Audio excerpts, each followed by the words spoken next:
a corrupção que de fato o PT promoveu, a criminalização do PT pelo que ele fez e pelo que ele não fez, Sim. mas uma condenação massacrante. O quanto que isso arrastou as ideias de esquerda junto. Sim. Porque eu tenho a impressão que o contágio desse negócio é muito maior do que simplesmente dentro do Partido dos Trabalhadores. O quanto que você sente isso como, primeiro, uma pessoa de esquerda e depois como um parlamentar de esquerda, como alguém que está num partido de esquerda. Bruno, você me apresentou aí um novelo, um cipoal que a gente vai ter que destrinchar, né? Eu acho que há um esgotamento mesmo do lulopetismo. Eu acho que o projeto lulopetista de desenvolvimento se esgotou. Acho que o limite desse projeto foi a mobilidade social pela via do consumo. Foi ter feito emergir consumidores e não cidadãos.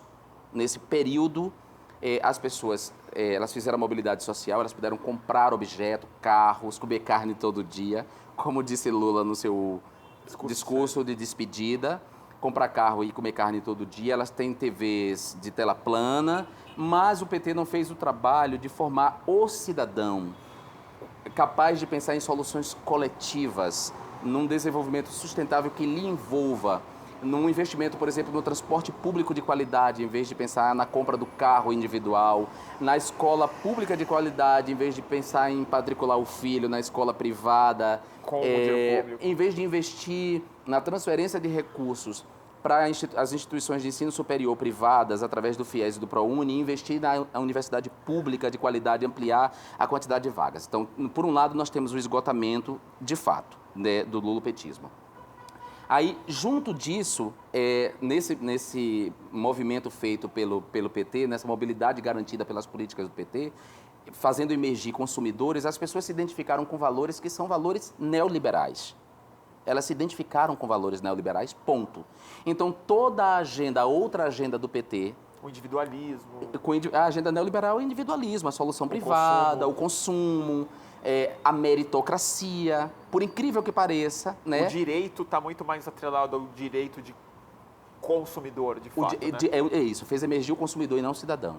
Então, essa pessoa, o que é que fez? Essas pessoas que se mobilizaram graças a essas políticas se voltaram contra o partido e o grupo político que fizeram a sua mobilidade. Mas não foi só por essa noção neoliberal, né? Não, mas eu estou dando um pano de fundo. Sim. Aí eu estou dizendo que a gente está destrinchando o cipoal, certo? Então as pessoas se identificaram com esses valores e é claro que ao se identificar com esses valores, ela vai se colocar contra a outra agenda, que é a política de transferências de renda, a agenda da justiça social. Junto disso, o PT, ao chegar no poder, não se livrou de uma governabilidade sustentada na compra de parlamentares. Você entende? Claro. Não só isso, o PT também não se livrou de um modelo que não foi ele que inventou, que é dar satisfação a quem financiou sua campanha, porque não existe almoço grátis. Quando uma empresa ou um grupo põe dinheiro numa campanha, esse grupo não está pondo por causa dos belos olhos ou por causa do projeto. Está botando porque ele quer investimento, quer que essas pessoas defendam os seus interesses. E é claro que nessa relação entre empresas privadas, essa relação entre empresas privadas, partidos, candidatos, essa relação abriu espaço para a corrupção. E o PT, de fato, não o PT, mas pessoas do PT, de fato, se corromperam, se locupletaram com dinheiro público, entraram em esquemas, foram picados pela mosca azul, entendeu? Enriqueceram ilicitamente, muito rápido. Então, o PT traiu uma confiança depositada nele, ou pessoas do PT traíram uma confiança depositada neles, traíram a esperança, sobretudo, de que uma vez chegando lá, eles iriam quebrar a roda. Ao contrário, eles se colocaram como aro de uma roda e sustentaram essa roda girando da mesma maneira que ela girava antes. O que aconteceu quando o PT fez isso? Cedeu aos mesmos esquemas, né? Inclusive não só aos esquemas de financiamento de campanha, mas aos esquemas de corrupção. Os meios de comunicação encontraram aí uma maneira de colocar no colo do PT a responsabilidade por um sistema apodrecido e corrompido há muito tempo e do qual os próprios meios de comunicação fazem parte. Porque a gente não pode esquecer que também parte dos ataques tem a ver com a quantidade de recursos que vão ou não, como na forma de publicidade, para esses meios de comunicação. Não é pouco. Não é pouco. Então, começou uma campanha mesmo, uma campanha clara. A imprensa do Brasil passou a se comportar como um partido de oposição ao PT, como um partido antipetista. E passou a configurar um imaginário que jogou no colo do PT a responsabilidade pela corrupção. Quer dizer, passou a ser o partido da corrupção, passou o partido da negociata, e com isso, toda a outra agenda do PT foi comprometida. Porque as pessoas não se contentaram em atacar o PT apenas porque algumas pessoas do partido, os caciques do partido, se envolveram em corrupção. Elas passaram a atacar o PT pelas virtudes do PT, que é as políticas de cotas, por exemplo, que a gente chama de políticas afirmativas, por programas de transferência de renda necessários, como o Bolsa Família. Não, e mais do que isso, né? Acho que eu queria falar, na verdade. E arrastou a agenda da esquerda. A própria ideia de esquerda. Sim, é isso que eu estou dizendo. Não é só a agenda, é a palavra. Isso, se o partido foi identificado historicamente como um partido de esquerda... É isso que a esquerda faz, é basicamente isso que está sendo Claro, vendido. Era o maior partido de esquerda da América Latina. Houve um tempo que o PT era o maior partido de esquerda da América Latina. E a maioria dos movimentos sociais de esquerda, o MST, o movimento negro, o movimento LGBT, quer dizer, cresceram junto com esse partido.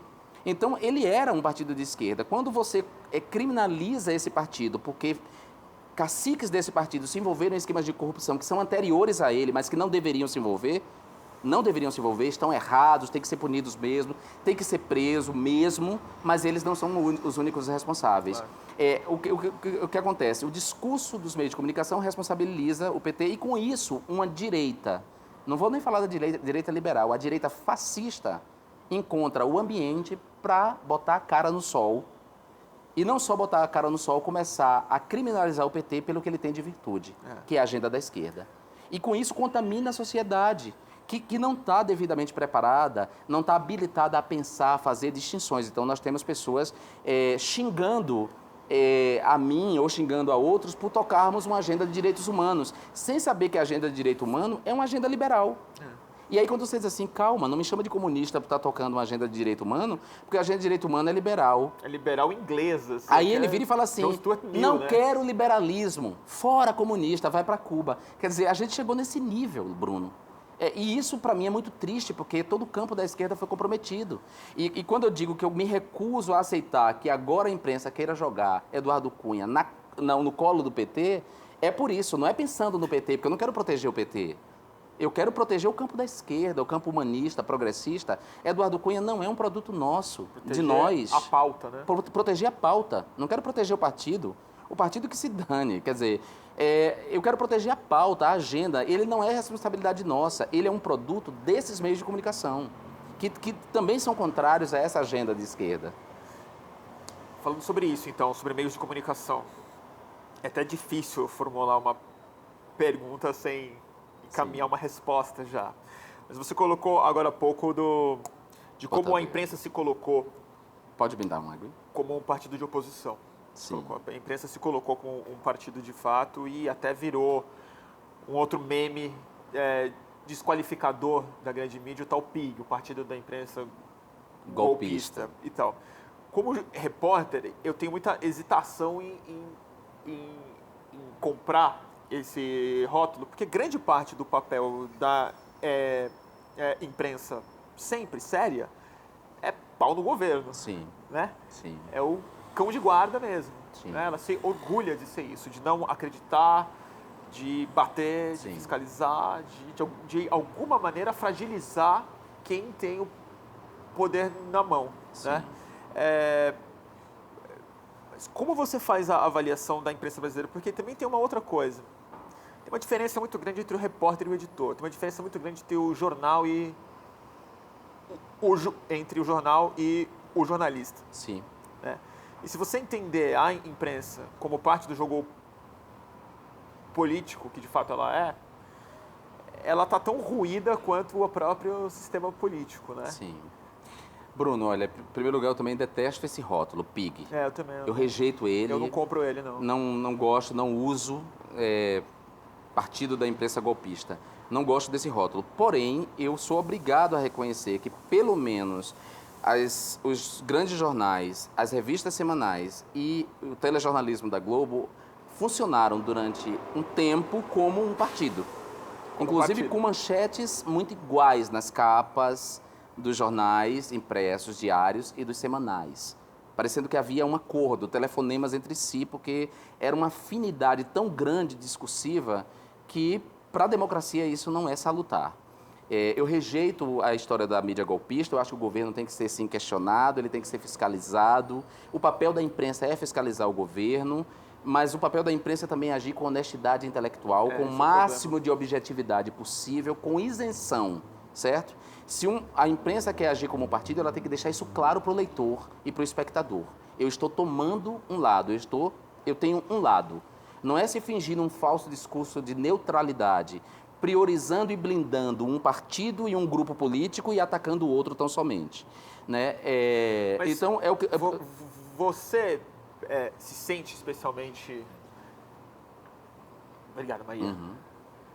Você se sente especialmente atacado? Não me sinto. Porque isso me parece que é muito mais uma guerra contra o PT do que contra a esquerda. Eu tô errado? Não é uma guerra contra a esquerda, pode ser uma guerra contra certa agenda da esquerda e também contra o PT, e sobretudo contra o PT, certo? Isso é verdade. Eu não me sinto particularmente atacado e também quero agir com muita honestidade, assim. Tem uma música do Gilberto Gil, chama O Jornal, que é ótima, que, se eu não me engano, é daquele disco Ao Eterno Deus Mudança. E o Gil fala assim, um jornal é tanta gente, um jornal é tanta gente, tudo frio, tudo quente, tudo contra a corrente, é tanta gente, um jornal. Aí tem um verso que ele diz assim, um jornal é tanta gente, há os puxa-saco dos fortes, há o que mantém seu protesto, uns jornalistas de fato, outros ratos de redação. Um jornal é tanta gente. E eu gosto dessa distinção entre quem rala no jornalismo e os donos do jornalismo. Quer dizer, os jornais nunca saem com a cara de quem rala por eles, que são jornalistas, nós. Eles saem com a cara dos seus donos, né? E do discurso que os seus donos querem colocar em público. E os donos dos jornais fazem parte do debate político, embora queiram parecer que não fazem. Eu trabalhei quase 10 anos no jornal Correio da Bahia, que é o jornal que pertence à família de Antônio Carlos Magalhães. Quase 10 anos eu trabalhei nesse jornal e eu sempre fui um cara de esquerda, como a maioria dos meus colegas na redação, éramos todos de esquerda, mas estávamos todos trabalhando para o jornal de direita. Como a maioria dos repórteres que trabalham nas grandes redações. Redações em São Paulo, exatamente. Rio de Janeiro, que eu conheço. E essa era uma pauta nossa, nos nossos encontros no cafezinho, ou quando a gente saía para beber depois do expediente. A gente se perguntava, poxa, a gente rala tanto, e ao fim e ao cabo o jornal que a gente põe na rua se parece com a ACM e com o que a ACM quer dizer e como ele quer intervir no jogo político e não com o que a gente pensa. Então, quais são as formas de resistência que a gente pode ter aqui? A primeira forma de resistência que eu encontrei foi nunca trabalhar na editoria de política, por exemplo. Nunca quis ir para lá. Me ofereceram e eu nunca quis. E os repórteres que foram para lá eram repórteres que se sujeitavam àquilo e que não tinham nenhum tipo de crise ética em fazer aquilo, em mentir deliberadamente, em deturpar uma frase de uma fonte de maneira deliberada, de atender às recomendações do editor, recomendações que vêm de cima, que não vinham do próprio editor, mas vinha de cima. Quer dizer, Tem uma fronteira muito sutil, às vezes as pessoas não percebem muito no jornalismo, entre o ceticismo e o cinismo, né? Sim. Uma coisa é ser cético, outra coisa é ser cínico. Mas é muito fácil essa coisa ser rompida, principalmente quando se cobre ou se trabalha com política. Claro, né? E os cínicos eram sempre cooptados para a página de política, por incrível que pareça, porque, como disse Gilberto Gil, há jornalista de fato e há rato de redação. Então, os ratos de redação são sempre cooptados para fazer esse trabalho sujo. Quando eu trabalhava como repórter... Mas eu insisto, a gente muito séria fazendo esse trabalho também nas redações hoje, político. Bom, no Correio da Bahia havia pouquíssima gente séria. Pouca gente séria. Eu acho que quando... Eu digo isso porque eu conheço gente que eu conheço mesmo, assim, trabalha no estado de São Paulo, cobrindo política, trabalha na Folha Eu não cobrindo duvido. política. E, assim, honesta, Sim. intelectualmente, não considera uma pessoa Sim. Eu não duvido, cínica, mas aí o toque mas de astúcia vem da edição. Vem da edição e tem uma coisa que é muito estranha, que é o seguinte, você não precisa de uma conspiração quando a dinâmica da coisa te leva a um resultado idêntico quase. Por exemplo, assim, a pauta da instabilidade federal do governo executivo, ela quase que se impõe, assim. Claro. O repórter, ele quase não tem alternativa para cobrir a complexidade. Né? Não, e as pessoas, como diz, volto à canção do Gil, um jornal é tanta gente, são pessoas. Então, muitas vezes, o editor tem preconceitos que são dele, né? E ele vai lá e altera o texto do repórter. Inimizades que são dele. Inimizades que são dele, antipatias que são dele, entendeu? E que ele vai lá e coloca isso, materializa isso na maneira como ele edita a matéria, na maneira como ele escolhe a pauta. É isso, um jornal, ele não é um reflexo da sociedade, né? Não. Ele reflete menos, ele refrata mais, ele interfere é um espelho mais. daquela casa mágica, sabe? Aqueles espelhos distorcidos. Distorcidos, exatamente. A casa maluca. Eu ia contar um episódio que, quando eu trabalhava no Correio da Bahia, eu fui designado para cobrir os outros 500. Havia uma comemoração oficial dos 500 anos do Brasil. Fernando Henrique iria para Porto Seguro, você lembra disso, né? Foi aquela pancadaria, uma pancadaria enorme que aconteceu. Isso, e eu fui designado para cobrir os outros 500, ou seja, o encontro dos povos indígenas em Coroa Vermelha, que se uniria com o MST, o movimento os quilombolas, o movimento negro, LGBT, todo mundo iria marchar até Porto Seguro para se encontrar e, digamos assim, contrapor as comemorações oficiais. Dizer, não temos o que comemorar, nós, os excluídos, os que nunca fomos contemplados pelas políticas públicas, nós que habitamos as senzalas, nós que somos os povos indígenas exterminados, nós queremos dizer para esse governo, que era o governo Fernando Henrique Cardoso, e a CM mandava na Bahia nessa época, nós queremos dizer que... 500 anos de outra coisa acontecendo aqui. São outros 500, nós queremos apresentar os outros 500 anos. E aí, no meio do caminho, a marcha foi interceptada pela polícia, pelas polícias e pelo exército. Eu recebi 2 balas de borracha nas costas. Choveu nesse dia. Eles explodiram as bombas de gás lacrimogênio e o gás lacrimogênio combinado com a água queima a pele. A Marina Silva era senadora da República, estava do meu lado, eu como repórter. Para você ter uma ideia, o tanto que naquele momento... Marina do seu lado. Do meu lado.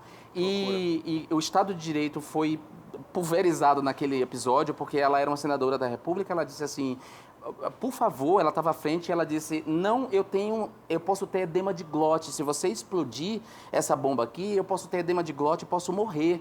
E o cara gritou para ela, um tenente da Polícia Militar, gritando para a senadora da República, saia daqui com seus correligionários, saia daqui.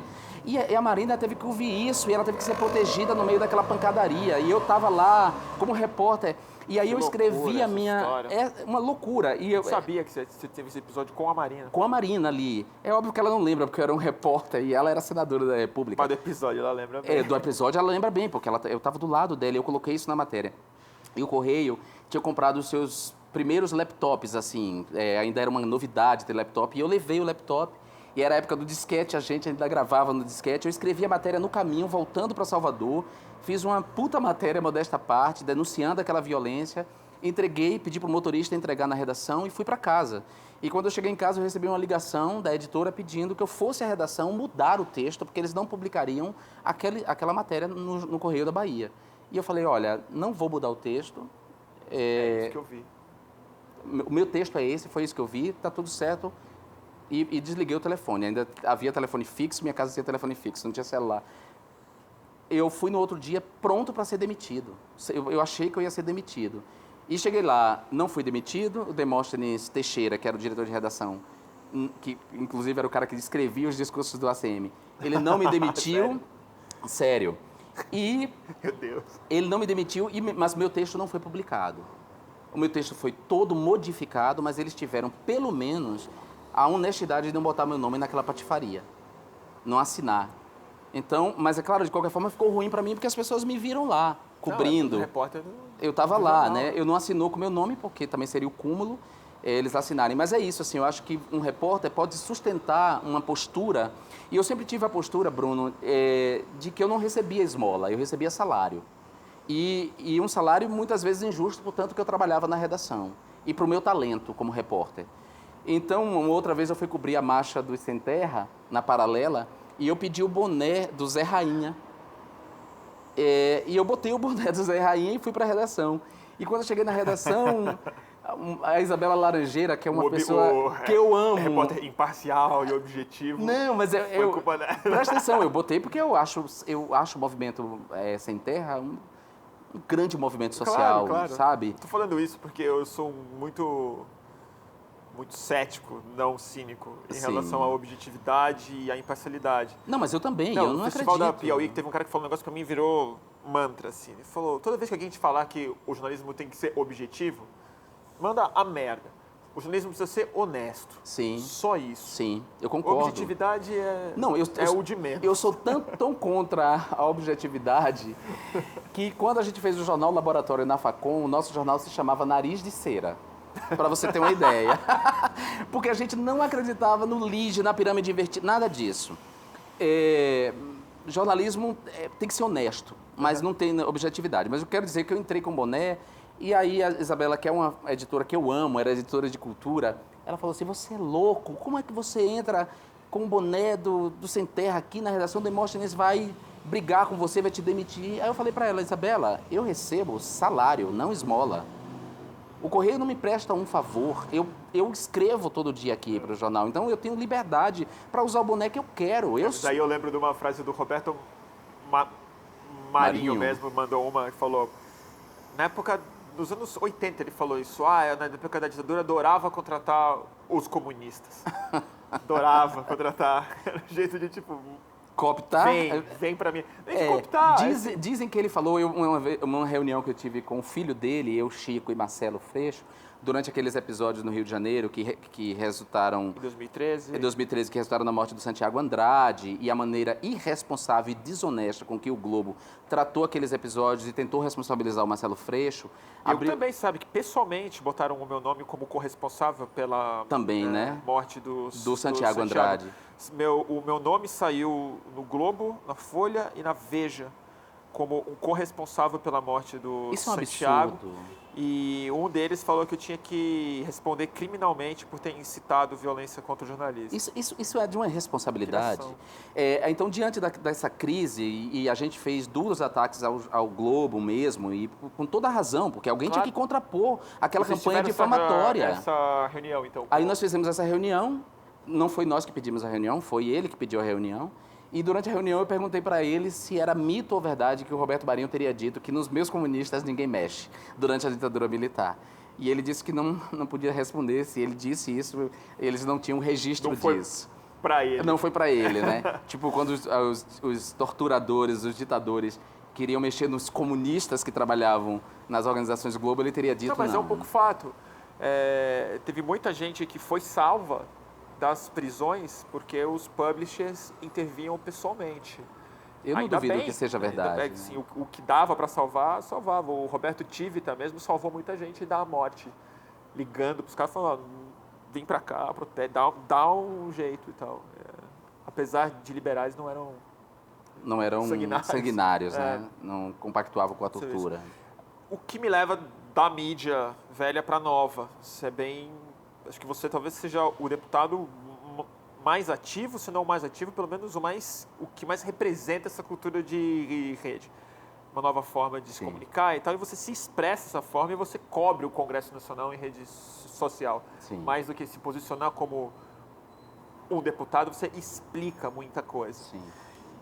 E tem uma das coisas que você mais faz na rede que me admira muito. Eu nunca vi um político falar isso. E que parece que a rede é esse ambiente muito propício, não só para uma comunicação mais livre, mais solta, mas para um lado mais pesado dessa situação. Você é o único político que eu vi fazer uma cruzada contra a burrice. Sim. A burrice expressa, sim, articulada dessa forma. E a gente veio para cá falando no carro um pouco sobre isso, como isso está te afetando pessoalmente. Sim. Como isso tem te afetado, aí sim, Me afeta seu muito. coração, nas suas emoções e tal. Como está a sua cabeça em relação a essa super exposição que você tem? E depois a gente segue falando sobre como essa dinâmica de rede começa a mudar um pouco a forma como as pessoas Sim. pensam e sentem de fato.